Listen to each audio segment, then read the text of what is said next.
Welcome to episode 256 of Real Health Radio. You can find the show notes and the links talked about as part of this episode at 7. So the word all spelled out, seven-health.com/256. Before we get started, I just want to mention that I'm currently taking on new clients. I specialize in helping clients overcome eating disorders and disordered eating, chronic dieting, body dissatisfaction and poor body image, exercise compulsion and overexercising, and also helping clients to regain their periods. If you want help with any of these, or you simply want support improving your relationship with food and body and exercise, then please get in contact. You can head over to seven-health.com/help, and there you can read about how I work with clients and apply for a free initial chat. The address again is seven-health.com/help, and I'll also include that in the show notes.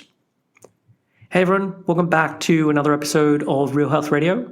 I'm your host, Chris Sandel. I'm a nutritionist that specializes in recovery from disordered eating and eating disorders, or really just helping anyone who has a messy relationship with food and body and exercise.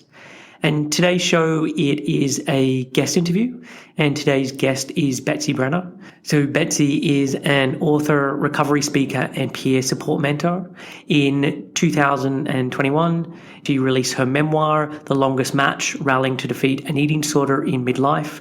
And in it, Betsy details her life, which is one filled with blessings and privilege, but also with emotional trauma and profound guilt and anxiety and depression, and ultimately a diagnosis of anorexia in midlife. And her eating disorder then became the catalyst for healing. She's a former hospital attorney and longtime high school tennis coach. Betsy was also a hospice volunteer and speaker on grief, loss, and end-of-life decision-making. She's led a bereavement group in her town for nearly a decade. Her primary focus now is speaking, mentoring, and leading support groups.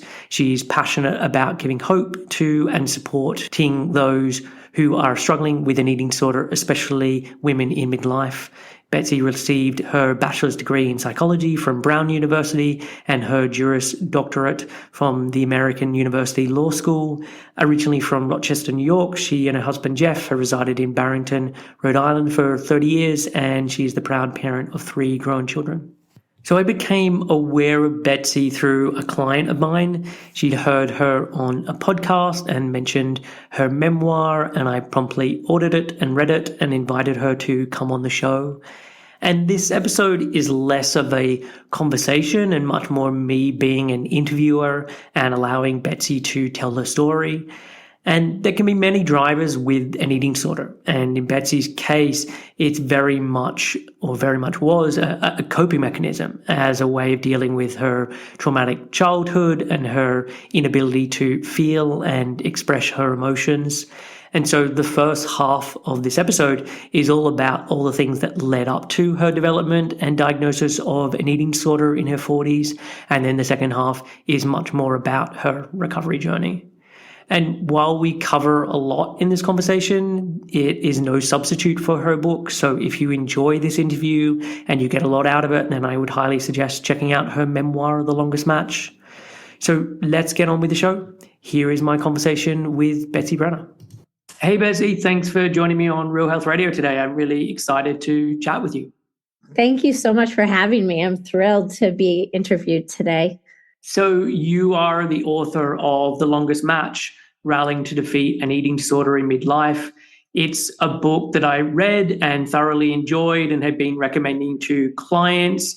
And really our conversation today will be going through many of the areas that you cover in the book and just really using this as a jumping off point. Like how does that sound? That sounds great. I'm thrilled to have the platform of my book to get my message across and share my journey to healing and hope that it can help others and give hope to those who are struggling. Yeah. And for me, one of the things that was most interesting about the book is that while it is about your recovery from an eating disorder, actually this is just the final third of the book. And the first 2/3 of the book are all about your childhood and adult life and all the experiences that you had that led up to then the development of the eating disorder later in life. So I think it would be useful to follow a similar trajectory with our conversation, starting at the beginning point and then kind of moving along. So what do you remember from your early childhood, so prior to the age of 7? That I think that's really important that you raise that, because I have had one negative review saying this book isn't about an eating disorder. And I think it was really important to go back and share all the chapters of my life, because as I mentioned, the seeds were certainly planted along the way that developed and led to the diagnosis in my 40s. But I have very few memories from my very early childhood. It seems like everything really started when I was 7. I was fortunate to be born into a family where I was loved and wanted, and it was one of suburban privilege, white suburban privilege.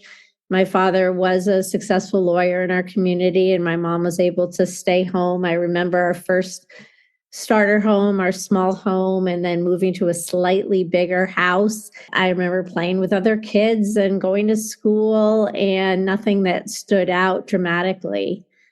And what was food like as at this point from what you can remember? And how was your relationship with food at this very young age?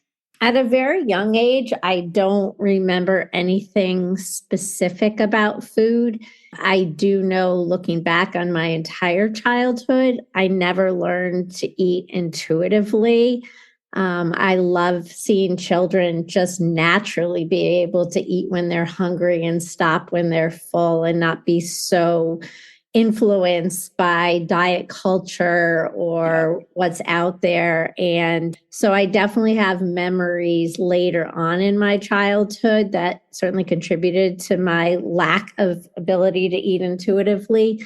But the time frame you're talking about in my very early childhood, I don't remember. I do remember that I was always on the picky side. I remember specifically in first grade when I had my first lunchbox, I wouldn't eat sandwiches, and my mom had to put peanut butter on crackers for my lunch. So I definitely was a picky eater from an early age, but I didn't even know what intuitive eating was until I was an adult in my own recovery. And then I could look back and see that throughout my childhood, there was no opportunity for intuitive eating, that so many children develop naturally and innately.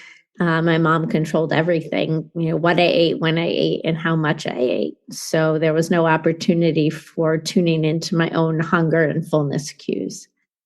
And do you remember with that kind of control where you were feeling hungrier or still hungry at the end of a meal, and just then knowing that, you know what, there isn't another option. Mom's not going to give me anything more. I have no memories of that as a very young child.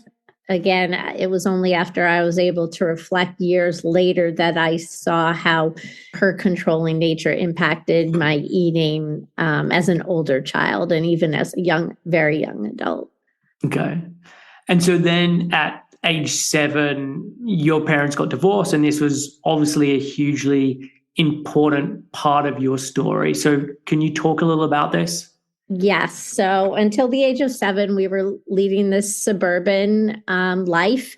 And like I said, my father was a well-respected lawyer in our community. And this was the early 70s, when divorce wasn't nearly as common as it is now. And it turned out my father was having an affair with someone in the community. My mother had no idea. They went away for a weekend, and my father told her during that time away that he no longer wished to be married to her. So now I understand that this was a traumatic experience. I always thought that trauma had to be something substantial physically. I didn't know that there was such a thing as emotional trauma. And it really was the start for me of anxiety, depression, the beginning of the seeds being planted for my eating disorder. Because what happened was, my mother went on as if nothing happened. Here, her life was changed forever. Her marriage of 12 years ended suddenly with no warnings. And so she modeled for me. And at that point, I had a baby sister who was only 6 months old. She modeled for me that when something traumatic happens, we just go on as if nothing happened. I never learned to express any emotions, feelings. I honestly have no recollection of my parents even sitting down and telling me that they were getting divorced. I do know that my mom said at first that my dad was on a business trip because it was plausible. He traveled a lot for work. So I believed her. So I learned from an early age that we just don't acknowledge our feelings. We stay positive and we go on as if nothing happened. She hid her own pain from us. And I learned later on that she would cry often after we went to sleep. But, it was that mentality of no matter what happens, we're strong, we're positive, we just go on as if nothing happened. So that set the stage for a childhood of never allowing myself to be vulnerable, never allowing myself to identify difficult emotions, to feel them, to articulate them. I equated any kind of vulnerability with weakness. I thought I too had to be positive all the time and focus on the good things and not allow myself to feel any emotions connected to the difficult experiences. So that time really set the stage. And in those days, there wasn't the technology that there is today to keep in touch. My father ended up moving 1,000 miles away. He supported us financially, but we hardly ever saw him. And I do remember when he would come visit, he always seemed very distracted. He remarried several times. So the three of us, my mom, my sister, and I went on with our suburban life with my dad, popping in from time to time. But I clearly remember them having significant fights on the phone, always about money. And I remember trying to protect my little sister, taking her up to my room and closing the door so she wouldn't hear the arguments. But nobody protected me. Nobody asked how I was. Nobody acknowledged that this was a difficult life experience. So basically that modeling that we just go on as if nothing happened, even when something significant happens, really continued throughout my childhood and young adulthood. Yeah. Yeah. I mean, when I was reading it, just reflecting on how much that is to deal with at such a young age. Like I think often when you're younger or when you remember as an adult, you kind of forget how young you really were. And it sometimes takes being in contact with someone who is then 6 years old or 8 years old to then be like, oh, wow, that was the age at which I was when this really significant event happened. I think sometimes you kind of remember it as if you were older, even though you weren't. Right. And the only thing I remember from that time is I remember finally in third grade, which must have been about a year after, meeting one other girl whose parents were divorced and then meeting one other girl at a summer camp I went to. So in that whole period of time, I only knew two other kids whose parents were divorced, and I didn't even really know their families. So it was so different from today, where at least people I know who are divorced, they tend to stay in the same community where their children are being raised, and they're raised by both of them equally. And, if counseling is necessary, it's available. It's acknowledged that it's a difficult experience for all involved, but there was no acknowledgement of that when I was a young child. Yeah. And the book throughout contains excerpts from your diary. Do you remember at what age you started keeping this? Like, was this connected to the fact that your parents got divorced and that then became your outlet? It's interesting. I've never heard the question asked that way, but ironically or coincidentally, the first entry in my earliest childhood diary is about being very sad at Christmas time, worrying about my dad because he was going to be all alone in New York. So I was probably 8 or 9 years old. And here I am, a young child, worrying about my father, who's an adult, who it was his choice to leave and move away. Yeah. And I'm so worried about him being sad and alone. But there was nobody asking me how I was feeling with it. So I do have a journal entry from that time. And I kept a childhood diary for many years. I didn't write every single day till I was a little older, but it was those little journals with a little lock and key. I remember one with crossed tennis rackets and other childhood things. And I wrote about a lot of things, and maybe I felt that was my only safe place. But looking back to read all those diaries, in preparation for writing my memoir, even in my diaries, I felt like I wasn't able to express anything negative, because when I was a little older and I would write something that was bothering me, I would counter it with, but I love my life. I felt so guilty for having any kind of negative thoughts or feelings. And you mentioned that you were a picky eater when you were young. Do you know if you were an anxious child before before the divorce? Like, I know a lot with anxiety is genetic, and obviously there are life events and situations that can make things a lot worse, but a lot of the anxiety or someone's tendency towards anxiety can be genetic. So do you know any of that?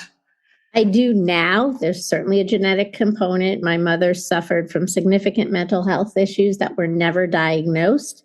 She thought she was perfect and that it was everyone else who had issues. My father definitely struggled with some mental health issues. I don't know if it was anxiety so much. I know he went through periods of depression. My mom did as well.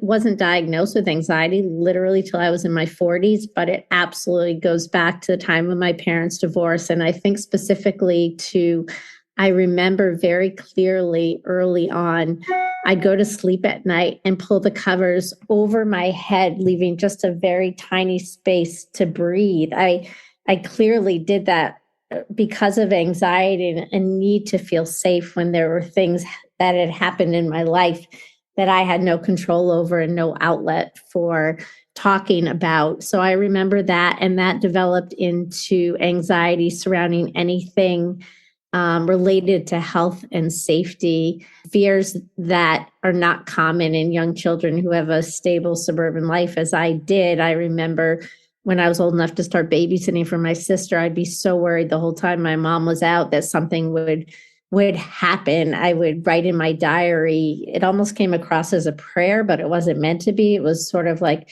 I hope mom gets safely home from her meeting and that nothing happens. I mean, I lived in a very, very safe community. My mom was probably across town at some sort of women's meeting. And here I worried. I worried when I went to the pediatrician. I would write things in my diary when I was just going for a normal well visit. May nothing be wrong with me. So clearly I had significant anxiety and fears, but there was no diagnosis or acknowledgement or understanding at the time. Yeah. And what about your sister? Like, I know she was much younger, obviously, at the point of divorce.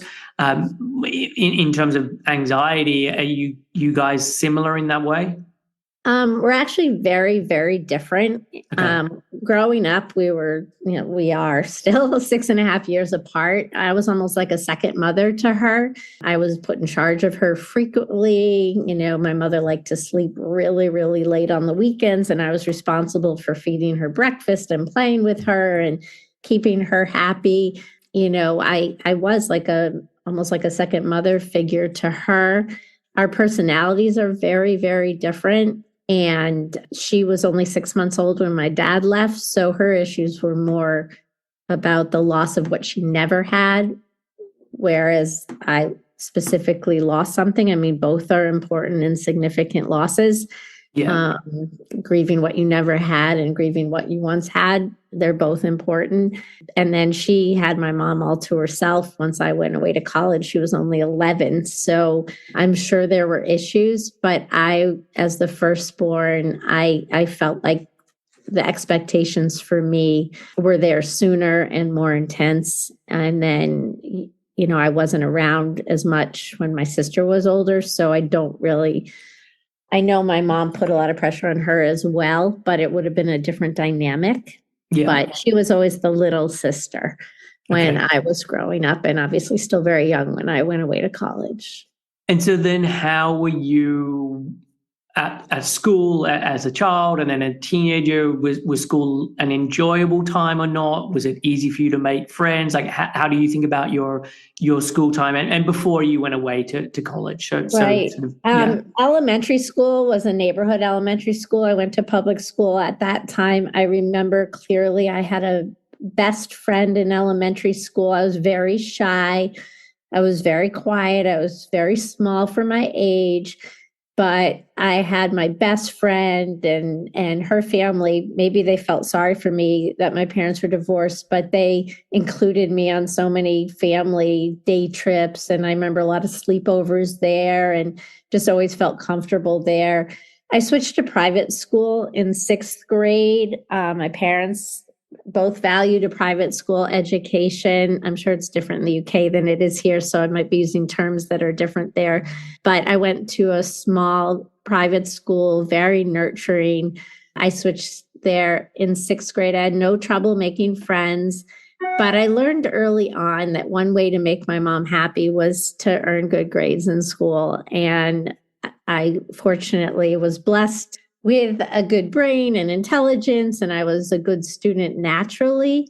But I developed this fear of failure because I felt like whatever grades I brought home, it was never enough. It was never good enough. And I remember clearly, probably middle school, high school, my mom would pick me up after school, drive me to the tennis club, and ask me if I got my math test back, and I would say, "Yeah, I did. I got a 94." And instead of complimenting the good grade, she may have said something like, "Well, do you understand the things you got wrong?" So I just always felt this pressure to excel, pressure to succeed, pressure to get as perfect grades as possible. But I was very quiet. So almost every report card, I'd get a top grade, but then the comment would be, "Betsy did very well, blah, blah, blah, but I wish you would participate in class." I was scared to use my voice. I didn't have a voice. I was scared to disagree. I was scared to have an opinion. So I was always a good listener, but Yeah. I was not good at participating. I'm sure that was some of the anxiety that I didn't know I had. Fear of failure, fear of being wrong, fear of someone saying something to me that went against what I said. So I was very, very quiet in class, but I always felt like I had friends. I never felt like I was an outcast in any way. I was never bullied in any way. I always felt like I did have friends, but I was always a quiet member of any friendship group or anything like that. Okay. And then tennis. So this has obviously been a big part of your life. And so when did you start playing tennis? Well, I was very fortunate that both my parents loved tennis. Neither one was a tremendously talented player, but my mom had been involved in the tennis world. And when I first started taking lessons when I was about 10 or 11, I wasn't a natural athlete. I wasn't that good at it. I didn't really like it. But then my mother took me to what's now the US Open, which is actually going on right now in New York City. And I just fell in love with the sport. I think I was 11 and my birthday was always around that time. And it was mother-daughter time. And, certain tennis players became idols. And I just decided that after that summer of taking lessons, I decided I was going to put more effort into it. And that was the beginning of a wonderful tennis career. And I'm grateful that my mom did support my dreams. I never became a professional tennis player, but I started focusing more and more on my tennis, playing several times a week and taking, lessons from top coaches. And I became ranked in New York State and then ranked in the United States and ended up playing Division I college tennis at the highest level. So I am grateful that my mom supported my tennis career. And in my situation, it was a tremendous source of self-esteem. I learned how to set goals and work to achieve them. And when I did, I got so much positive feedback and I became known in our community for my tennis. And I think given the situation with my parents and everything, it was really good for me. I was respected by my classmates. I would have to miss school sometimes to travel to faraway tournaments and they really respected me for my tennis. So it really was a tremendous source of self-esteem and confidence. And it was another way to make my mom happy. As years went on, she became so controlling and rigid and moody. But in addition to bringing home good grades, when I did well in tennis, I saw early on that made her really happy. In some ways, she lived through that. She loved being the tennis mom or someone saying, or that's great that Betsy won that tournament. And my sister also became a tennis player with a very parallel tennis career, 7 years later. And my mom just lived through our tennis and the attention that it brought to her. So, it took sacrifices, missing some social events and things like that for my tennis, but I have zero regrets. It did so much for me as a person, and it was really the only outlet I had for those emotions that were stuffed inside that I never was able to articulate or express.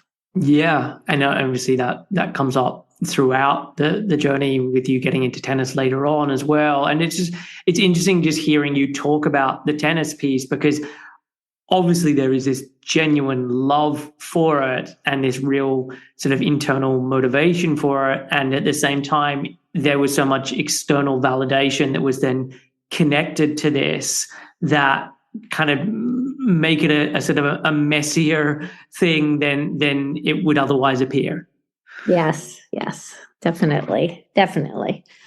And with your tennis, like, did this also coincide with you then becoming more conscious of or aware of your body and your eating habits? Absolutely. I think because I was an elite athlete, the connection between food and exercise was ingrained early on. Attitudes about nutrition and fueling exercise obviously have changed over the years. Yeah. But there was always that focus on being an athlete and eating a certain way. And I have more memories of that from college. Our team used to, almost joke like, if we win, then we can eat this. I mean, there was definitely a connection between food and exercise, and I was always in good shape because of my tennis. I remember not my first active memory of any sort of eating disorder behavior was my first semester in college. I don't remember anything like that in high school, because my mom literally controlled what I ate, when I ate, and how much I ate. And because of her own issues, she had severe OCD, and one of her issues was with cleanliness. So we weren't even allowed in the kitchen to help ourselves to a snack or a drink because we might leave a crumb on the counter. It sounds so crazy now, but at the time I didn't know anything different. Yeah. So again, that contributed to not being able to be tuned into hunger cues, because here's your breakfast, here's your lunch, here's your dinner. Maybe there was a snack after school that she brought me on the way to the tennis club, but there was no choice. There was no like, I'd like a little more or leave something on my plate. It was just like, here's your dinner. This is what you eat. And I didn't have thoughts about specific foods back then. My mom didn't love to cook, but she was a very sort of wholesome, full meal every night. And we were expected to eat it, including desserts. And, so I didn't have a lot of thoughts about it, but the issues really ramped up in college, and then for whatever reason did not take hold, and the diagnosis didn't come till my 40s. But I definitely was tuned in with things because there were many comments in my diaries as I got older, high school, college, about how certain clothes fit me and body image issues. And so the seeds were definitely being planted throughout. And honestly, when I look back on my life, I am shocked that I did not have a diagnosable eating disorder sooner. Like I said, I wasn't diagnosed till my 40s, but clearly it was there on a different level, and definitely not a clinical level. But so many comments about that makes me feel fat. I wear this shirt because I feel thin. Even as a young adult, I didn't exercise today, so I shouldn't eat this. So it was there. It just didn't become full blown. So I definitely had that very strong connection between food and exercise early on.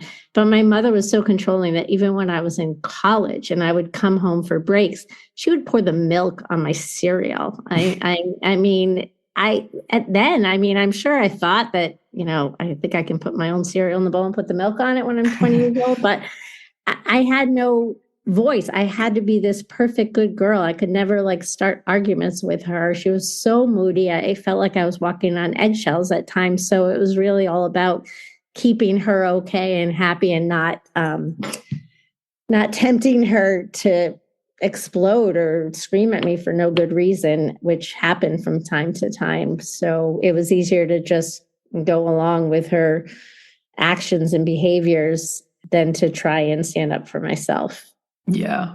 And did the experience of going off to college, did that give you more pause to kind of reflect on the relationship you had with your mother? Like, I think sometimes as you get older and you kind of move out of home and then you come back, like it feels like there's a real strong contrast, and so there's more of a reflection of like, okay, this is more odd than I would have remembered it being, or this feels different now that I've had some time where this hasn't been here. Like, what was the experience like by getting some separation?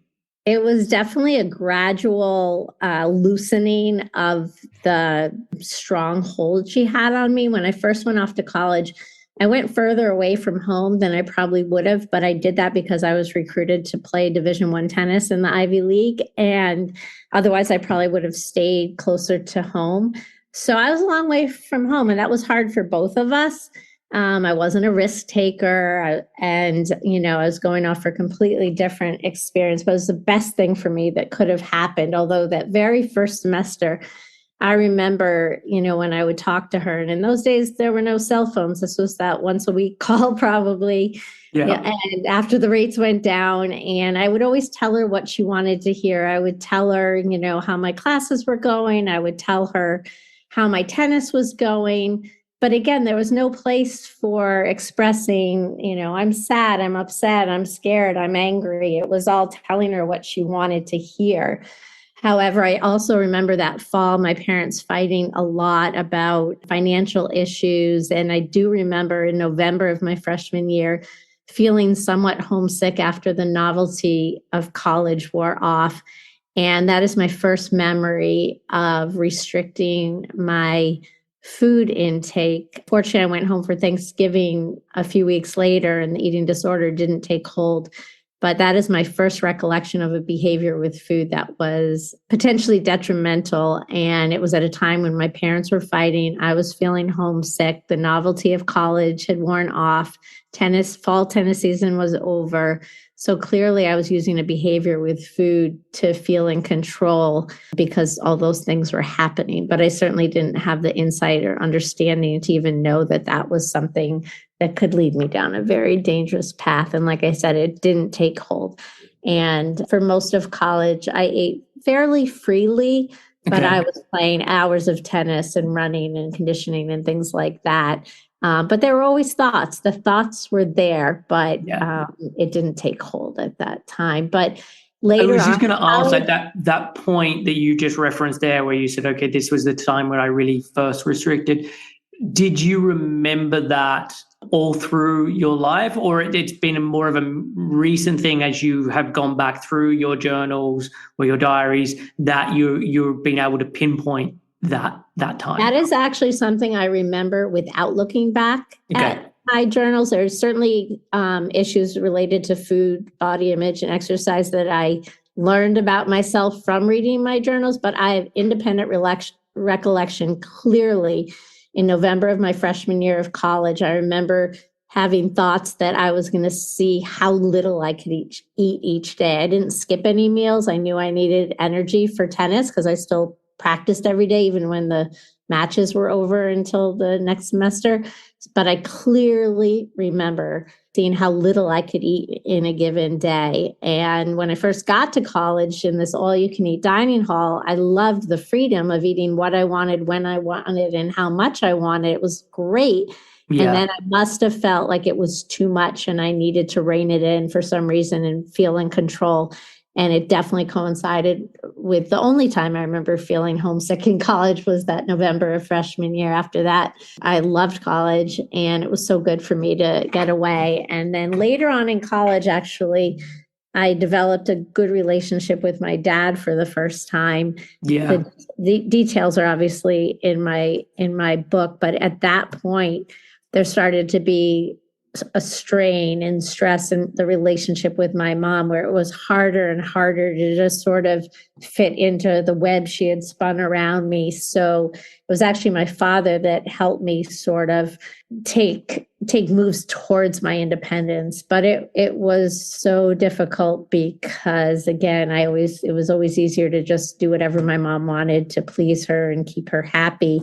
So Yeah. when I started to move away from that, and my dad was the one making it possible, that led to so much stress in my relationship with my mom. But ultimately, it was what I had to do so that I could become an independent woman. Yeah. And I know you studied, at this point, you were studying a bachelor's degree in psychology. So Yes. what was it about psychology that interested you? Like, it seems like, given your childhood, I can clearly understand why this would be of interest to you. But what was it in psychology? I was definitely interested in psychology. And I remember thinking clearly that I wanted to help other kids whose parents were divorced. Here, I was never given any tools or outlet for handling it myself. But I remember wanting to be a psychologist so I could work with children whose parents were divorced. But I wasn't so set on that. And I knew after college that I wanted to take a break from academics and stand on my own 2 feet and work and support myself and figure out what I really wanted to do. And I ended up going to law school. My father, at the time when I was in college, was diagnosed with colon cancer, and he unfortunately was dying at a time when we had just started to have a good relationship. And he was a successful lawyer, and he kept impressing upon me the value of a law degree, and that it would open up so many doors, and there's so many directions I could go. I wouldn't have to necessarily work in a private law firm. And we had such a close relationship for only 2 years, and it's really hard to go against the wishes of your dying father. So even though personality wise, I think I would have made a really good therapist. Yeah. Obviously, I had my own work to do first on myself, but I did go to law school. I love law school. I met my future husband the first day. So, I think life unfolds in certain ways for a reason, Yeah. and I have no regrets. Like I said, I still think I would have made a good therapist, but I'm glad I went to law school, and I had a wonderful career before I had kids. And like I said, met my husband, but I definitely was always interested in psychology. And I even, in law school, I worked my college summers at the American Psychological Association, so I was able to combine my interests in law and psychology. And then I was a hospital lawyer, so there was always that connected interest between law and psychology, law and medicine. So it was Nice. the right path for me. And you mentioned there about your father, the cancer diagnosis, and then his passing. So yeah, talk a little bit about this experience. Okay, so once again, going back to my parents' divorce, I have never learned to deal with difficult emotions. I've never learned that it's okay to be sad. So when my father died, number one, my mother gave me zero support because all she cared about was her financial situation. And I thought I just needed to focus on the 2 good years I had with my dad. So instead of allowing myself to feel sad, it was more like, well, I'm so glad I at least had 2 good years with him before he died. What I know now in hindsight, that it would have been okay to focus on that positive 2 years, but also feel sad because it was a tremendous loss, Yeah. especially at a time when we had become so close. He was helping me attain my independence. He was the one there for me during those years, whereas my mom, when I didn't come back home after college, treated me as if I had divorced her. And here my dad was supporting my young adult independent life emotionally and understanding me for the first time. So again, those feelings of tremendous grief and sadness, they stayed inside along with everything else. I didn't know how to stop and allow myself to grieve. I had wonderfully supportive friends at that time. But again, I didn't know how to be vulnerable. I thought I Yeah. was always supposed to be positive and focus on the good. So that's what I did. Did you get to have a conversation or many conversations with your dad about the divorce before he passed away? Did you ever Um, get that chance? a little bit, but not enough. Looking back, obviously there's a lot of questions I would have liked to ask him, but I also know now as an adult looking back, they were together such a short time before engagement and marriage. I think they knew each other for a month and then were engaged for 3 months and then got married, and it was a long distance engagement. their personalities were as different as two people can be. I think on paper, they checked off a lot of boxes that looked like they were right for each other. Yeah. But honestly, looking at their personalities, the fact that they stayed together 12 years, I'm just shocked they ended up together and clearly did not spend enough time together getting to know each other and all that. So I wish I could have asked my dad more questions about that. But our relationship was very much in the present at that time when I was in my early 20s, and he was so sick too. I never felt it was the right time or place to ask him about things that had been so long ago. Yeah. And so you also mentioned about meeting Jeff, your to-be husband, on the first day of law school. And how did meeting Jeff impact you at the time when you first got together? Anyway, we just celebrated our 32nd wedding anniversary. So Nice. I'm pleased to say Jeff has just helped my dreams come true, literally. And even though I went to law school, I actually had very simple dreams. I wanted to have a happy marriage and a family and a house in the suburbs. I just wanted to have a happy home, unlike what I went through. Yeah. But here, I was so torn about law school. I worked for 2 years, went to law school. I literally met Jeff in line at registration the very first day. And we had a lot of classes together freshman year. And we were both the type that got to class early. And so we just started chatting, and our schools were rivals in sports. So we would talk about that.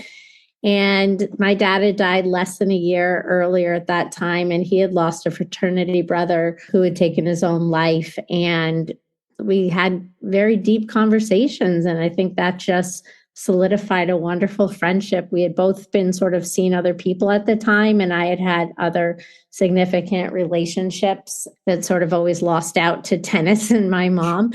But we just became such good friends, and then started dating a few months into the year, and were engaged the summer before our third year of law school, and got married a month after the bar exam after we graduated. So, Jeff and I were very different in a lot of ways, but so similar in many ways, and similar life goals. And I'm so grateful that he came into my life. I believe a lot that things work out the way they're meant to be. And I just sort of felt my dad's presence in here. He really pushed me towards law school. And then I met my future husband on the first day. So I only regret that they were never able to meet, because I think my father would have been a wonderful mentor to Jeff. And I think he would have been a much better grandfather than father.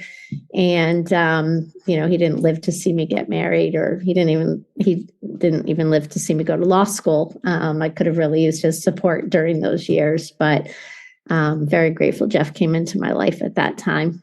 Yeah. And you said there that you had some deep chats to start with about loss that you both experienced. And so how was Jeff at expressing emotions and talking about feelings? Because obviously you hadn't, up until this point, had anyone be able to model that to you. And so was Jeff the first person who was able to do that? Or I think you said you had some other friends who you were in contact with. Jeff had grown up in a family of all boys, and their family still is not big about talking about emotions or things like that. So maybe Jeff felt comfortable talking to me about his fraternity brother. So we had those conversations.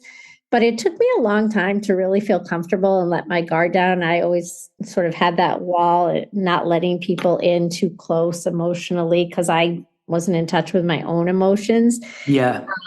So I met an attorney at the law firm where I worked for 2 years, and he and his wife became very dear friends. They still are to this day. My friend Steve, he walked me down the aisle when I got married. And he and his wife were the only ones who were really there for me when my father died. Here I was 23, living on my own in a city, applying to law school, trying to figure out, what do I want to be when I grow up? So I already had the very close friendship with Steve and his wife when I met Jeff. And I remember being so excited to introduce Jeff to them and get their approval. And of course, coincidences, Jeff grew up in the same area where Steve's wife grew up. So they had a lot of connections. Anyway, Steve was the first person who ever said to me, your feelings are your feelings. Because he was probably the first person I was able to express things like, I feel guilty being sad that my dad died or things like that. I always felt guilty for any emotions or feelings, but I didn't know what Steve meant by your feelings are your feelings. But Steve was the first person who really tried to help me understand that how I was feeling was okay. It didn't have to always be positive. So I was already sort of on that path with that friendship when Jeff came into the picture. And were you able to take that on board? Like that information, that it's okay to feel your feelings, and that, like, how much, like, it sounds like that came a lot later in life from reading your book, but how much did Steve's advice seep in that early stage? I definitely did not really get in touch with my feelings or all those layers and layers of suppressed emotions till recovery from my eating disorder.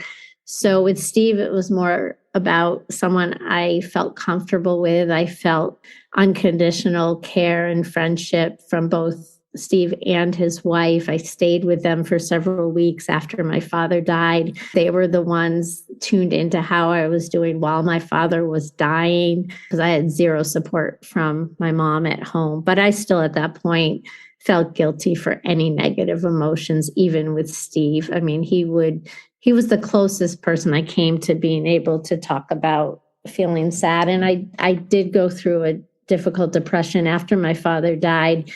And fortunately, it wasn't severe or significant, but it was serious. And I'm grateful to have had them during that time in my life, because I hate to think where things might have turned.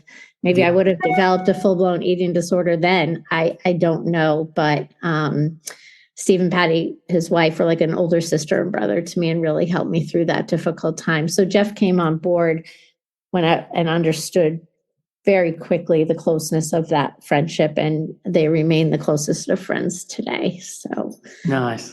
Very grateful. But there was still so much guilt about emotions, and I never could admit anything about feeling sad. I just felt guilty for any kind of negative emotions.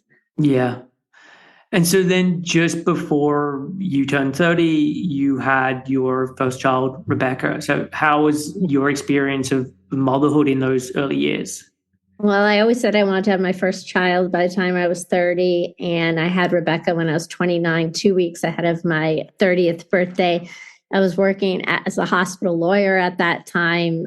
We had moved from Washington, D.C. up to Rhode Island, where we still live.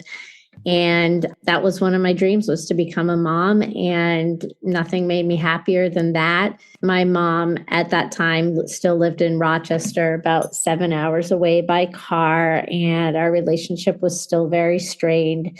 I went back to work part-time after my maternity leave, but being the family of three that we were, Jeff, Rebecca, and I, nothing made me happier than that. And, we started putting down our own roots in our town, and I just wanted to give Rebecca a happy suburban childhood. Nice.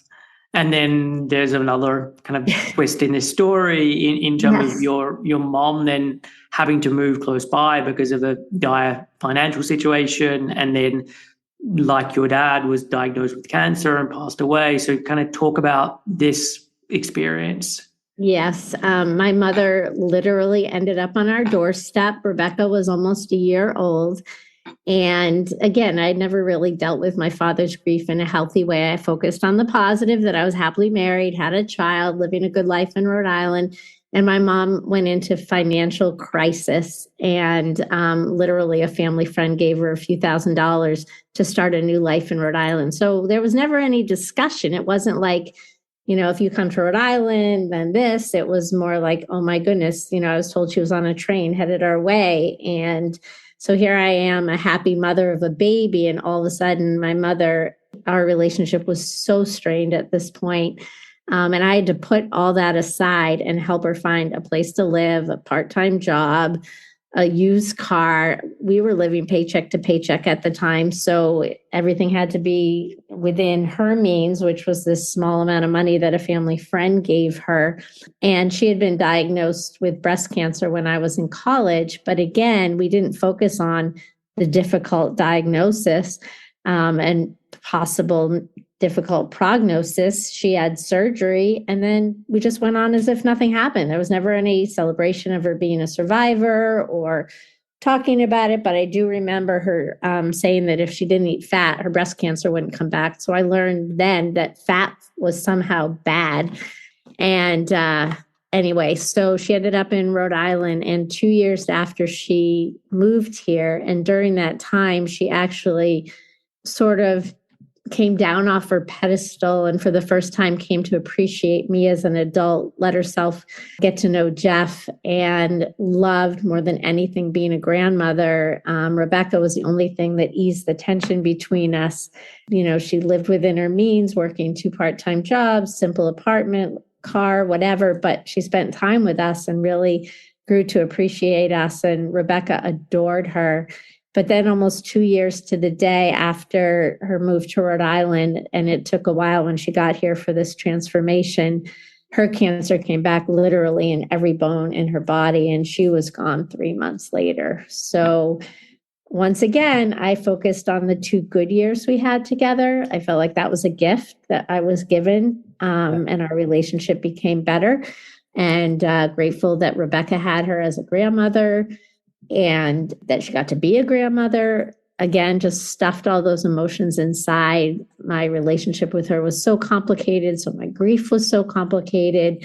And after that, I just focused on being a good mom and never allowed myself to feel the tremendous complicated grief that was certainly brewing internally.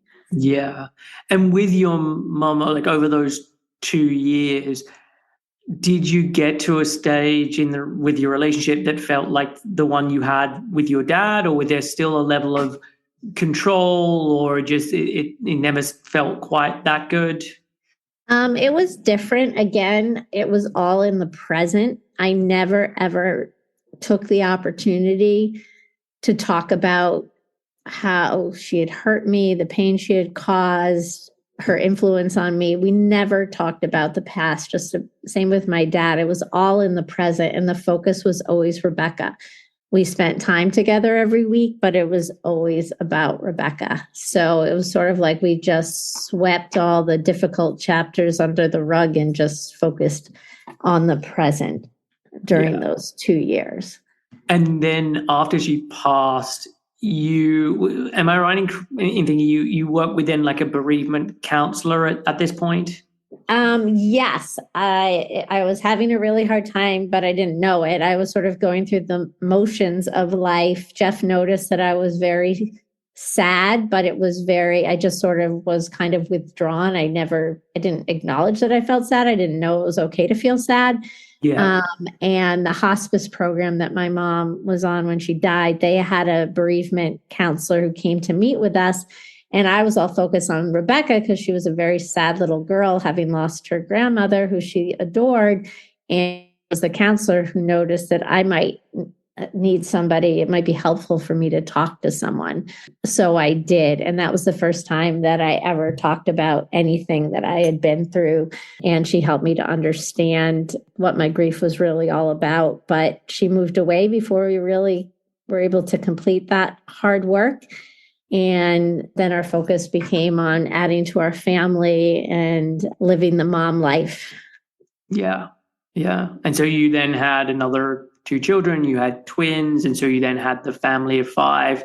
And at least for me, when I read through, the next pinnacle moment feels like you being diagnosed with asthma. So Yes. Yeah, do you want to talk about this? Sure. So again, I look back on my life and I'm shocked I didn't develop a full-blown eating disorder until that time. So when I was in my early 40s, I'd always been in good health as an athlete, no medical issues.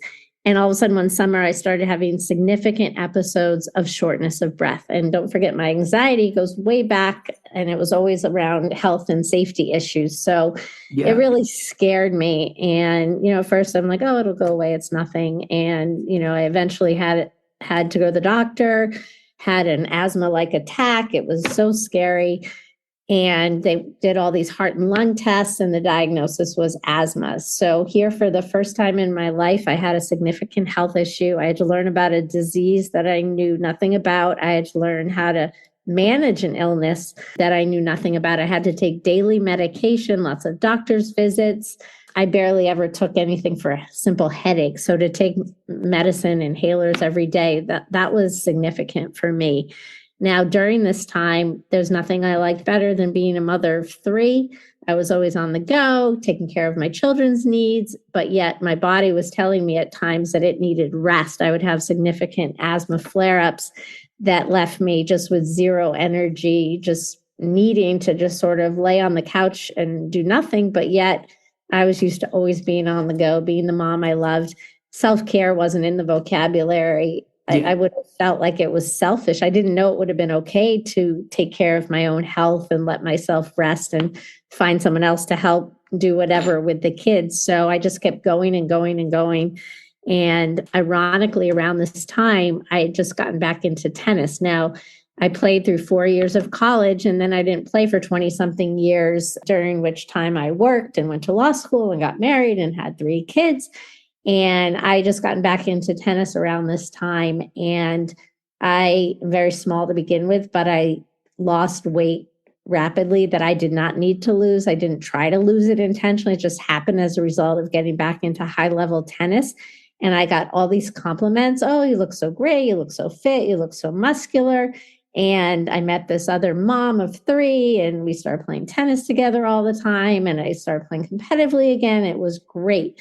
So it once again became a source of self-esteem. It also became another outlet I had for anxiety that had yet to be diagnosed. So the perfect storm was really this diagnosis of asthma, not being able to be the mom I was used to being, and then getting back into tennis. And when my asthma flared up, I physically couldn't play tennis.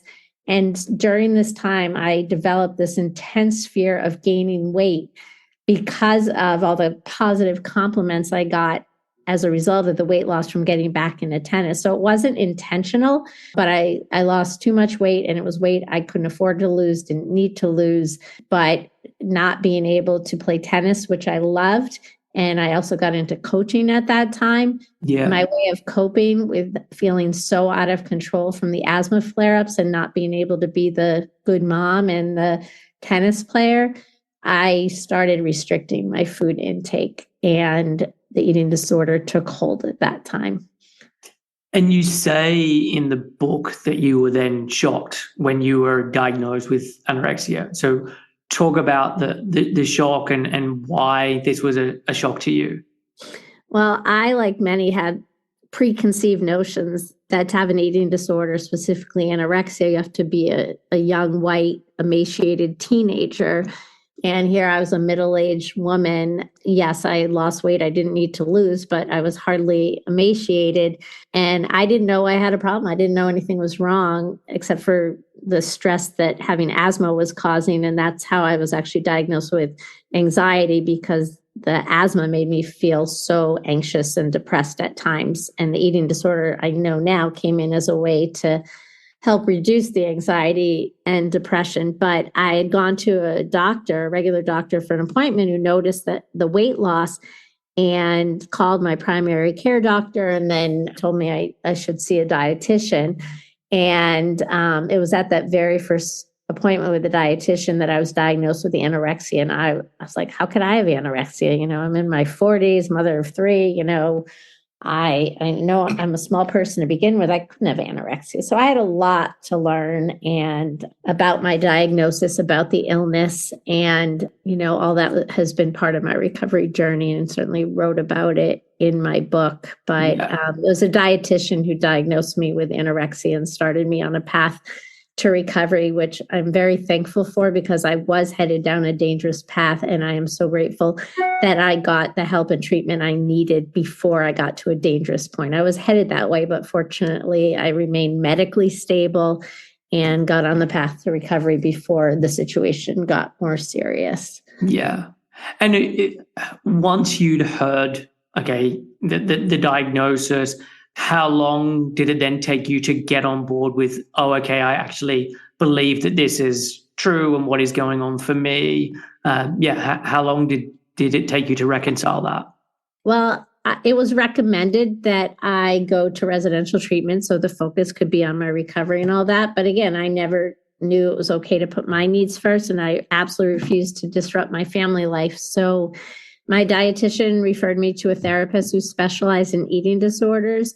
And I started sort of living these, traveling down these two parallel roads. There was this one road that was, okay, I'm going to work on recovery. I'm learning about my eating disorder, and I'm going to see my dietitian and therapist every week. And then this other road that never intersected till much later on. I'm the mom of three. I play tennis. I coach tennis. I run a bereavement group. I'm a wife. I'm a friend, whatever. But I think as we get older, there's so much more shame and secrecy, and I didn't want to let anybody in. Here I barely let my guard down anyway, as far as emotions were concerned. Yeah. So I didn't feel comfortable talking about this struggle. And I had to be reassured over and over and over, mostly by my dietitian, that the eating disorder was not my fault. It developed for a reason. It developed to serve a purpose. And she would say to me over and over, this is an illness that is not your fault. You didn't ask for this. You didn't want this, but recovery is a choice, and you have to be willing to do whatever it takes. It's not enough to want recovery. You have to be willing to do whatever it takes. So between meal plans that she put in place, and she always did it in a way that wasn't overwhelming. I had support from her actually on a daily basis through emails. And then finally having a therapist who specialized in eating disorders, I came to understand that literally 40 years of internalizing any and all difficult emotions and feeling guilty for any of them contributed significantly to developing an eating disorder as a way to cope. So that was really the first safe space that I felt like I could start to let my guard down, and really for the first time in my life, other than that short period of time with the therapist after my mom died, really get in touch with some of those difficult experiences that I had been through, and learn how and why they impacted me the way they did, and how and why an eating disorder came into my life at that time and really took hold as a coping mechanism. Yeah. And so I think it would be good to just go into your recovery in a bit more detail and what that looked like, because there are so many different aspects of it. And so like, just as a broad starting question, like you can kind of talk about the different aspects of recovery that you think are relevant, and then I can ask more specific questions afterward. But yeah, just talk a little about what your recovery journey looked like. Well, one of the first things I had to do, which went against everything that was ingrained in me from a young age, is I had to allow myself to be vulnerable. But the only place I could do that was with my dietitian and my therapist. So it was with them that I finally started talking about those difficult experiences. And that was a key to my recovery, because I had to learn so much about eating disorders, just as I had to learn so much about asthma. And I grew up thinking vulnerability was a weakness. And I had to learn from both of them that vulnerability was actually necessary for recovery. I had to let my guard down. I had to talk about my experiences. I had to talk about the feelings that I was never allowed to express, and the emotions. So that vulnerability was key. But again, I couldn't let my guard down with others. I was too embarrassed to admit that I was struggling with an eating disorder. Even with my own husband, we had always been true equal partners, and he had a lot to learn too. And he was supportive in his way, but we both had a lot to learn. And I felt shame even with my own husband talking about my struggles, which is why my dietitian had to reassure me so many times that this was an illness. It was a serious illness that was not my fault. Yeah. It took a while for that to really set in. And I had always been the one that cared for others, or that friends came to me when they were struggling with something. I was never the one to be able to say, can I talk to you about something? Or I'm having a hard time with this, or I'm feeling this. I was the one that was, quote unquote, always strong, always positive. People felt comfortable coming to me. So for the very first time, and this was a huge piece of my recovery, I learned that I had needs of my own, that self-care was not selfish. Self-care was essential. And I had to figure out what I needed for my recovery journey and learn to ask for what I needed, give myself what I needed, give myself that care and compassion that I so freely gave to others, but never myself. And it took just so much, because again, I was in my 40s. We're talking decades of living a certain way, viewing life in a certain way. And then I really had to undo everything that had been ingrained in me. So, but I did it all outpatient over many years. My dietitian allowed me to email her every day, not just with what I ate that day. And, we focus on the meal plan. She might say something like, could use a little more protein here, or what happened to the afternoon snack or whatever. But with her, I was also able to express how I was feeling. And she was always very, very supportive. And I felt like someone really cared and gave me that unconditional support that, looking back, I was really craving. And my therapist was amazing. Just the insight she had into my life after hearing about it and knowing exactly where we needed to go as far as our conversations, and helping me to understand why I reacted the way I did to the experiences in my life. And so my recovery was all outpatient. It took several years. In hindsight, would it have helped to go to residential treatment? Absolutely. But again, I would never have known that it was okay to prioritize my recovery. I sort of had to go live those two parallel lives, the one working on recovery and the one living my normal life. And it was years down the road before I could allow those two worlds to intersect. Yeah. I would also add that I've had many clients who've done residential treatment and then they're coming to work with me because it has been a not great experience for them. So I think residential treatment could have helped if it was the right program and you were ready and willing at that point. But as you've kind of talked about, like, things happen for a reason. And maybe this was actually the right path that you needed to be following. I do. And especially because of my age, I hear from so many women in midlife who have been admitted for residential care, and they leave prematurely because they feel like they're old enough to be everybody's mom. So I think it is really hard for women in life to find a higher level of care where they feel they can connect with the other residents or patients. Yeah. Yeah. And in terms of, like, you talked about, okay, how difficult it is to be vulnerable, to feel your feelings, to tell people how you really are doing. And yet here you are now talking to me on a podcast, you've written a memoir. So how long did it take for you to make that transition where you did start to then open up, whether that's to Jeff or to your friends or to your kids? Like, how long did it take for you to start to do that? That's a great question with a long answer. So I was diagnosed in the fall of 2011, but I think my eating disorder was pretty serious for the year or two before that. So I started the outpatient treatment in 2011. And then in 2017, my recovery was already pretty strong, but still working with my outpatient team.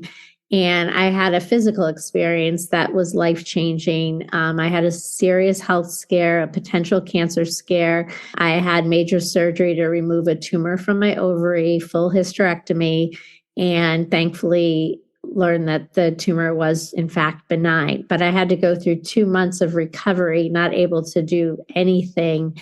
And during that time, I always appreciated good health. And as you know, was anxious when there was anything but good health.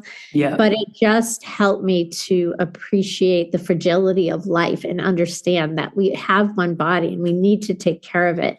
And I had this tremendous health scare, and I got good news, but realized, my parents got bad news, and so many other people. And that just propelled my recovery forward. After that, like I said, I was already in a pretty good place, and my recovery just got so much stronger after that, that I actually wrote my recovery story and had the opportunity to share it at several treatment centers in the Boston area. So I was feeling really good about my recovery at that point. And it was the first time I had actually written in detail about some of my experiences. Again, it was just my recovery story.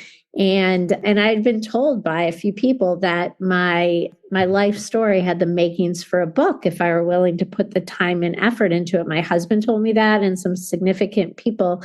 But I was like, who has time to write a book? I'm busy doing all these other things. So I never really thought seriously about it. And after I wrote my recovery story, that's when my two worlds started to intersect a little bit, because I was finally able to share with a few people that I had recovered from an eating disorder, but I always made it as something in the past. I never was able to say to people in my life at that time that this was something I struggled with very recently and, still was getting outpatient treatment and all that. But it was really, as you know, from all of this, I was always such a private person.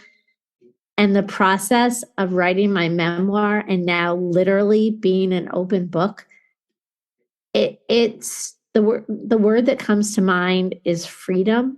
Yeah. I feel not only have I healed on the deepest level possible, I feel so free. I don't worry about what other people think of me. I'm sure there's people behind my back that are like, wow, that's great. She wrote a book, but I can't believe all that stuff she shared. I feel so comfortable being my authentic self. And I think when you're able to do that, it takes vulnerability for that authenticity. I connect with those who make me feel good about who I am, and I don't worry about the others. And more than anything, I'm fueled by my passion to give hope to others, because honestly, if I can recover from an eating disorder, anybody can. And I'll say that again, if I can recover, anybody can, because I hear from so many people who the eating disorder is so much a part of their identity. Like, who would I be without it? Well, right now, I'm living that next chapter. I'm enjoying the joy of discovering who I am without my eating disorder. And people say, oh, are you going to write another book? And I'm like, well, not now. I'm living my next chapter. And my next chapter is sharing my message. And the most inspiring message I have to share is that it's never too late to be a work in progress. I don't like it when recovery conversations are focused on semantics, like in recovery or recovered or recovering, whatever it is.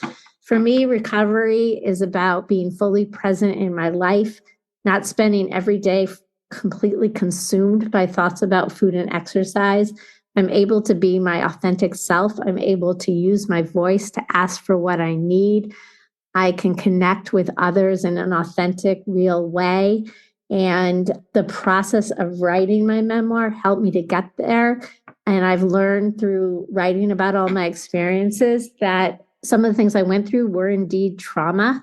And I'm at a point in my life now in my late 50s where all the difficult experiences, they're a part of me. I acknowledge them. I will continue to see my therapist indefinitely. I haven't seen my dietitian in years. She's retired, but I still see my therapist because I need to do whatever I need to do for me to be my healthiest self. But I feel like I will always be a work in progress. Recovery doesn't have to be perfect to be wonderful. It's an illness that I have to manage, just like I manage my asthma. And I know what I need to do for me, but letting people know that we're all a work in progress and there is life beyond an eating disorder, no matter how old we are. And all those difficult experiences, they're still a part of me. They're a part of who I am and why I am the way I am. But the difference now is I don't give those difficult experiences power over me. And so many people at my stage in life, we've all been through something. Nobody gets to this stage in life without having been through something, but it's finding a way to no longer give it power over our present lives. It doesn't mean we dismiss it. It's always a part of who we are, but it doesn't have that power over me. So life beyond the eating disorder is wonderful because I can figure out who I am, and my identity is who I am now, with the past chapters a part of me, but not controlling me. Yeah, that's lovely. And from a practical standpoint, like, how did you get to that place? Like, in terms of how did you learn to feel your emotions? Like, what are there specific things that you can talk about that you did with your therapist or you did outside of sessions that allowed you to get to this place? Well, my dietitian also, was more than meal plans. Meal plans were obviously necessary to restore my weight, but she also talked to me about recovery and what was necessary for recovery, and talking about the experiences in my life and all that. My therapist obviously took it a step further. And what I learned in the recovery process and about feeling my feelings, a lot of the hard work of recovery took place outside my appointments. Like, you can't look at the time with the dietitian or the time with the therapist as that's where like the hardest part of recovery takes place. That's where you get the tools to help you recover. Like, I had to eat the food. My dietitian could put together the meal plan and talk about it, but I'm the one that had to eat the food, and I had to eat the food outside of that, 90-minute appointment every week. The same thing with my therapist. I mean, yes, I, shed tears in those sessions, and we talked about the difficult experiences, and she helped me understand how my mom's ways impacted me. But I can remember so many times leaving those appointments, which are only 45 minutes, and I would feel like we had just touched about something, and maybe I'd tear up, and then I'd be angry because I didn't have enough time to continue the conversation and talk about it, and had to wait another whole week. But then I would get into my car and just start sobbing. So I learned through that process that was the hard work of recovery. That was feeling the feelings. My therapist has guided me so professionally, skillfully, insightfully, compassionately. But I learned that a lot of that hard work of feeling the feelings takes place outside that safe space. But she knows and always knew what questions to ask and how to steer the conversation so that I would talk about those difficult experiences and feel those feelings that were just internalized within for so many years. So it really takes that professional support.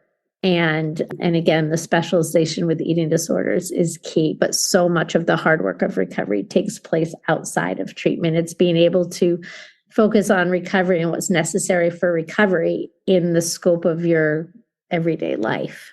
Yeah. And I'm in total agreement with that. Like, when I'm with clients, like, yes, we can get into the things that we need to get into, but in the same way, I'm with them for 90 minutes, and then there's some email support and there's some messaging and whatever support they need. But the reality is, like, 99.9% of the time, I'm not with them.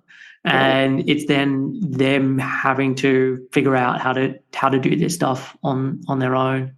And that's the hardest part of recovery, is doing the hard work on your own. But you have to remember, you have support, and you need to share, all aspects of it. It's not going to be, there's going to be steps backwards. It's going to be difficult. The eating disorder voice is going to get louder before it gets quieter. But that's all part of recovery with the framework of support. And I know you'd worked for many years as a hospice volunteer and working with grief and loss. And how much was this transferable with your situation, where the way that you'd been able to help others, you were then able to turn that inwards and help yourself?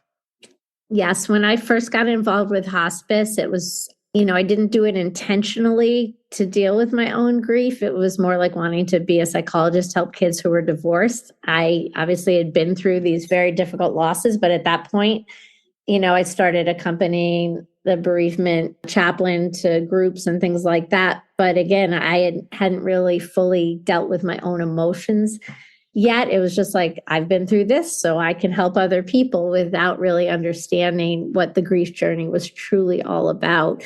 I started a bereavement group in my town, actually at my church, it'll be 10 years in November. So obviously this group has been going on through the whole time of my eating disorder recovery journey. And there's a lot of parallels. I mean, so much of grieving, and my bereavement group was giving people a safe space to really talk about how they were feeling. And here I knew from an early on how to facilitate these groups. But running this bereavement group and working on my own eating disorder recovery, I needed to give myself that same space and time to feel and process and talk about emotions, just like I gave that space for those in my bereavement group. So it's parallel in that if you don't address and confront all the emotions, whether it's, because of grief or other trauma, it will come out in some maladaptive way. And for me, it happened to be the behavior with food and the eating disorder. But so anyway, I learned almost more about my own grief from my eating disorder recovery. I was certainly trained as a hospice volunteer and understood group dynamics and how to run a group. But even if I had had that safe space when I was in the throes of my grief, I wouldn't have been comfortable. I would have been the silent one sitting there. Yeah. And for that reason, I never put anyone on the spot because I was the listener. I was not the one who wanted to talk. For better or for worse, I found my voice. Now I have no trouble using it. So, but again, my eating disorder recovery journey helped me understand my grief and allowed me to do what I had done for others, for myself. Yeah. And then I know in 2019, you had a relapse, and I guess talk a little bit about this, but also what you learned from that experience. Well, one thing I will say is recovery is never linear. If someone has a linear experience, they're one of the few. There's always going to be steps backwards, setbacks, a full-blown relapse. My relapse was not an intentional going back to my eating disorder. I ended up becoming way too dependent on my dietitian, and then she went through some trauma in her own life. And I basically had to learn to stand on my own 2 feet and not be so dependent on her. But in hindsight, it was the best thing for me because it really helped my recovery grow stronger and become more dependent on myself and knowing what I needed to do. I would say I didn't go back to my eating disorder, but I sort of became overly focused on quote unquote clean eating. I hate that expression. Yeah. But I learned through that experience that I need to eat even when I'm not hungry. And I know what I need to do to maintain my weight. And I also learned, instead of beating myself up for having a setback, that the key to moving forward after a setback is to learn from it and to understand why it happened. Yeah. And to move on and use what you've learned to get back on track. And my dietitian always used to say to me when I was working with her, do the next right thing. So instead of beating yourself up because you had a setback or a slip or a relapse, whatever you want to talk about, realize it happened for a reason. Something triggered it. And what can we learn from that situation that set you back so that you can get right back on track and move forward? So for me, it was more learning about why that happened. And I do understand it now very well. And also knowing what I need to do to maintain recovery from that physical standpoint, maintaining my weight.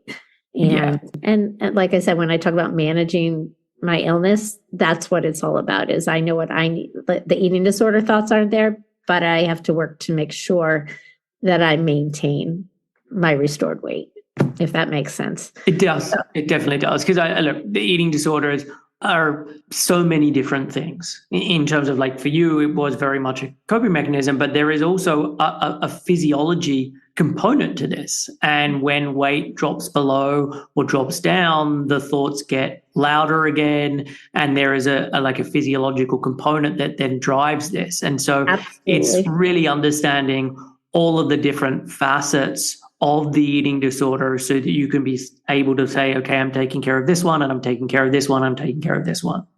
Exactly. And what about your relationship with tennis throughout this and how it is now? Obviously, this was something that was a very big part of your identity. It was something that you said gave you great self-esteem. There was obviously lots of positives from this, but from a energy perspective, when having an eating disorder, playing tennis is something that's going to be having an impact on your physiology and your recovery. So how is that as part of your recovery? Well, my treatment team would have loved for me to stop playing tennis because I would have been able to restore my weight more quickly. But as I said, tennis became such a source of self-esteem and outlet for me. And it also became my second career. Around that time, I became a high school tennis coach. I literally just retired from that last fall after 13 years to focus on the work I'm doing now as a result of my book. So I'm no longer coaching. But I wasn't willing to give up tennis because of all the positive things in my life that it brought. But it also was so intertwined with my eating disorder. During the time I was struggling, I played as much as I possibly could. It helped my appetite. So then it was easier to follow my meal plan. But then I had to understand, well, if I'm going to still play tennis, then I need to eat even more. But tennis really reduced the anxiety about eating, but it was still hard to eat that much more. So what ended up happening with my team was putting limits on it. So yes, they didn't take it away completely, which they could have had I been, a child, a teenager, but it was more like, all right, well, if you're still going to play tennis, you can only play this amount and you have to eat this much more. So we're always tweaking that. And tennis, my life revolved around it and my own tennis. Obviously, I was coaching and I loved coaching, but, I would talk to the girls all about how they needed to fuel their bodies appropriately and all that kind of stuff. Meanwhile, I wasn't taking care of my own body in the way it needed to be taken care of. And I wanted to play as much tennis as possible. And I would feel this, like if I'd played several days in a row, it was easier to eat, A, B, or C, whatever. And I would revolve things around tennis. Like if I was asked to play a certain match or on a team or this, everything else came second. It was all about that because it allowed me to eat with less anxiety. So anyway, so fast forward to recovery. And I also learned during that time when I was recovering from surgery and couldn't do anything for 2 months, I learned an important lesson in that my body, my organs needed nourishment even when I wasn't physically active. Yeah. And so during that also was one way my recovery strengthened in 2017. I had to give my body the nourishment that it needed so that it could heal even when I was laying on the couch day after day. So now I would say tennis has a much healthier balance in my life.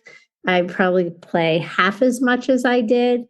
Another huge thing is that even on days when I don't play tennis or exercise in any way, it doesn't have a negative impact on my food intake. There's no connection anymore. It was really hard to break that connection between exercise and food. That was a huge piece of my recovery. And now I'm grateful to be able to say that whether I'm exercising or not, I can eat what I want when I want and how much I want. So tennis is still an important part of my life. Hopefully it always will be. But it's a much healthier balance. If I have a choice of something, a speaking opportunity or time with friends or whatever over a tennis match, before I would have chosen the tennis match. I didn't have the speaking opportunity, but I would have done everything around the tennis. Now tennis fits in nicely with the other things, but when I don't play, I don't play. And I also enjoy going for a walk, or if I can't do anything, that's good too. I also understand now that our bodies need rest and recovery, no matter how active we are. Even, elite athletes, they need rest and recovery, and our bodies need nourishment during that time, no matter what.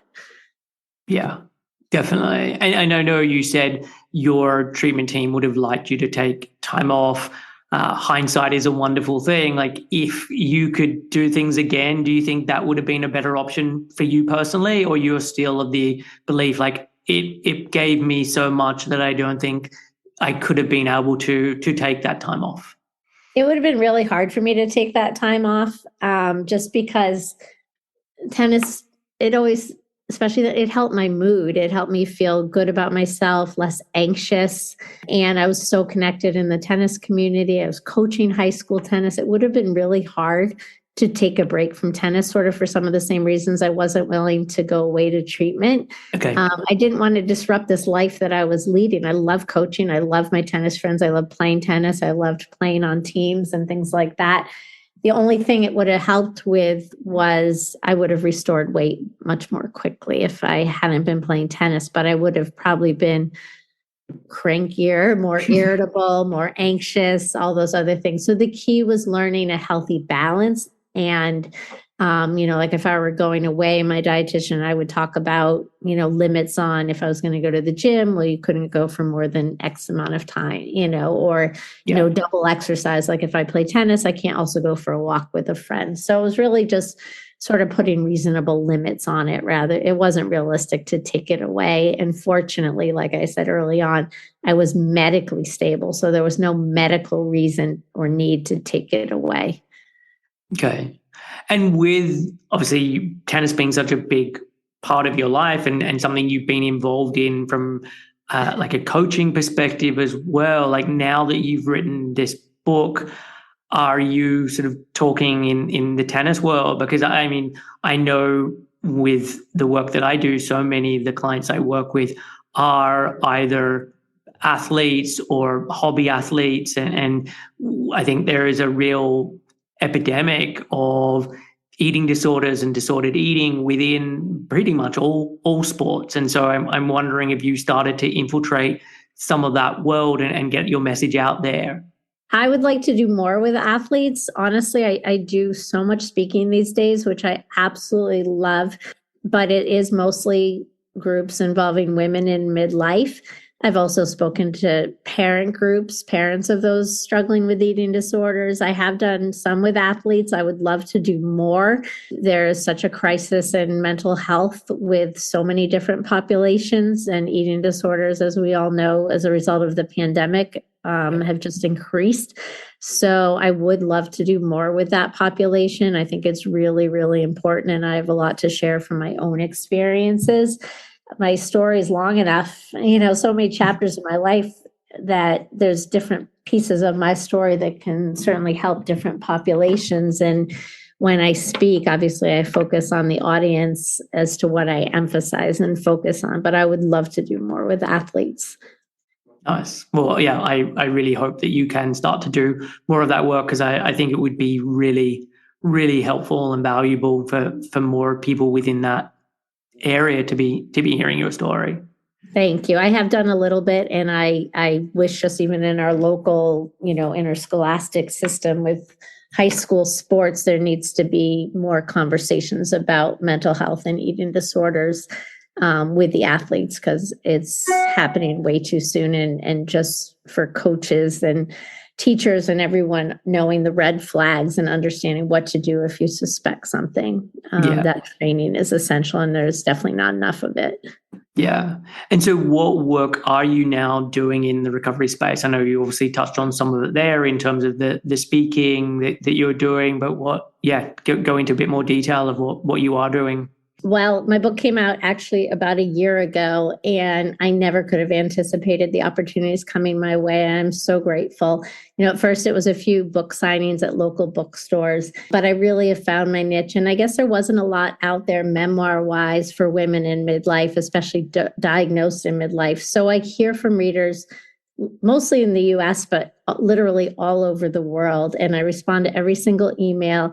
I've been doing some virtual support groups and book related workshops / groups, really a creative way of doing a support group through organizations here in the United States, ANID and Chats in the Living Room, doing virtual groups for them. I've done in-person support groups here in Rhode Island and hope to do more of them as long as the pandemic cooperates. I had been doing a wonderful one with a therapist from Boston before COVID hit, and then that never started up again. So hope to be doing, I don't plan on writing another book, but writing some articles. So I also do a tremendous amount of mentoring through the Eating Disorder Foundation and through ANID, one-on-one mentoring. Again, mostly with women in midlife. So this is my first year not coaching, so I have a lot more time, but honestly, I haven't had trouble filling it. And I'm very grateful. Opportunities such as this to share my story and my message. I love this work, and I feel like this is the perfect next chapter for me. My kids are away at college. My husband's not retiring anytime soon.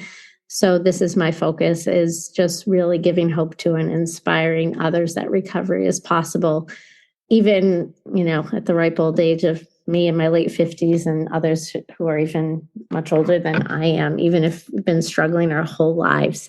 Even if we've been through the worst of trauma, healing is possible. So I've been fortunate to speak at many conferences and to smaller groups. I love all the different settings and audiences, and just hope to do more and more of it. Nice.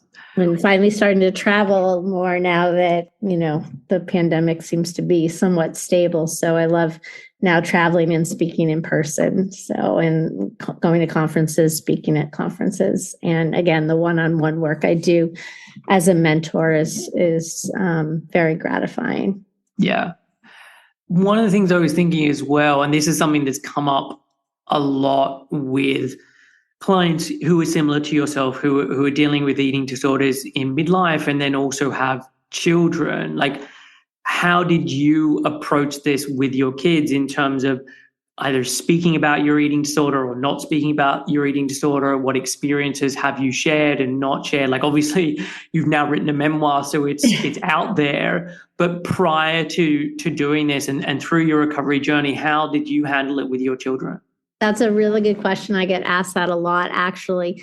My twins, who are now juniors in college, they were in elementary school when I was really struggling. So it was easy to just sort of not talk about it with them. But kids are really perceptive. So I'm sure they knew more that something was going on. My older daughter was in high school at the time, and she certainly knew that something was going on. We were both really struggling with anxiety, which had different triggers and different manifestations. So it was really, really hard. But I wasn't in a place where I could admit that I was struggling. So we didn't really talk about it a lot. Most of my conversations, I would say almost all my conversations, were exclusively with my dietitian and therapist, and occasionally with my husband and my older daughter. My memoir came out right when my twins had finished their freshman year of college. My book came out in May of 2021. They came home from college. I gave them each a copy of my book, and my daughter read it like in a matter, a couple sittings, and just cried so much. And she's not a crier, but I would say she knew a lot about these things, but she didn't know the details. So it was a great way for her to understand my life's experiences more than just my parents were divorced or my parents had cancer. She learned every detail about it. And of course, they got a kick out of reading about when my husband and I were dating and, the good stuff.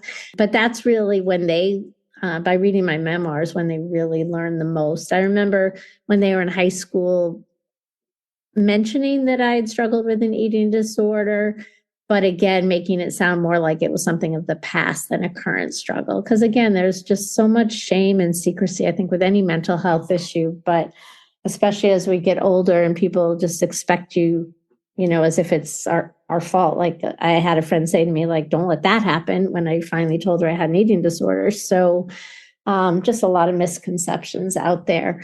And, my older daughter obviously knew a lot and knew more sooner. And again, now knows every detail. I have no secrets. I'm literally an open book, but it wasn't always like that. I shared with very few, and as you know, did not allow myself to be vulnerable. So my family obviously now knows everything. They're very supportive. I think at first for my husband, when my book was coming out, it's, his family doesn't really deal with emotions. So it was a lot of like, oh my God, it's going to be all out there. And, but he's been amazing and so supportive of the work I'm doing now and speaking and traveling, and is so supportive.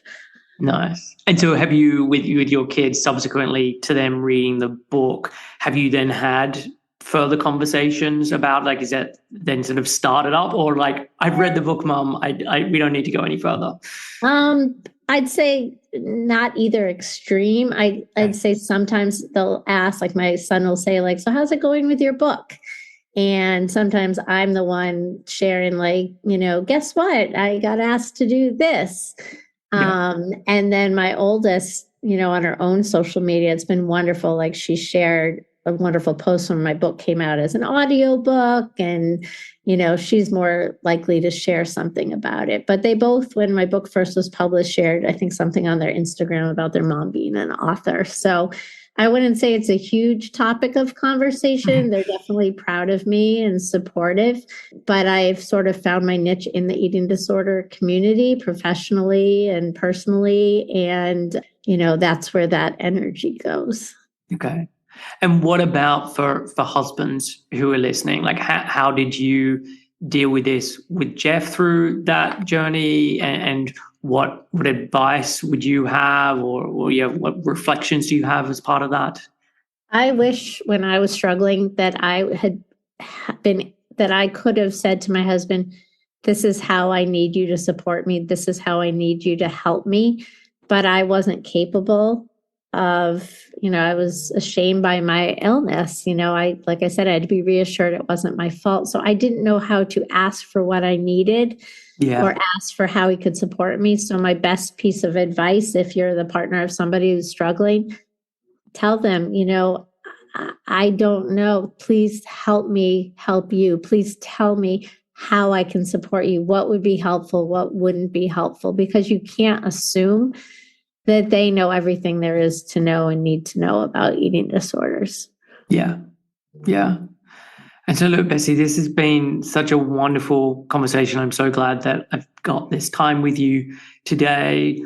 What parting words would you have for listeners? Like if someone is out there who is like you and has developed an eating disorder, like what would you want them to know?